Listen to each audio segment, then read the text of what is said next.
তো হাই বন্ধুরা, দেখো আমরা এখন ঝিল পাড়ে এসেছি। তো আপনারা কেমন আছেন?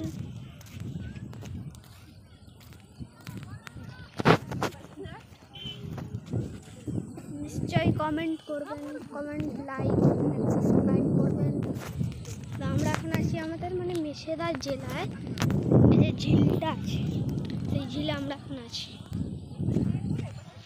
এখন আমার মা হাঁটছে, দাদু, বড় মা ঝিলে। দেখো এখন নৌকা দিয়ে সব তুলছে বস্তা। বলতে হবে না, আমি পরে বলবো, আমি ভিডিও করছি। পাগল যারা তারাই হাসে। হ্যাঁ, এই যতদূর চলাই ততদূর চলবো। এক ব্লক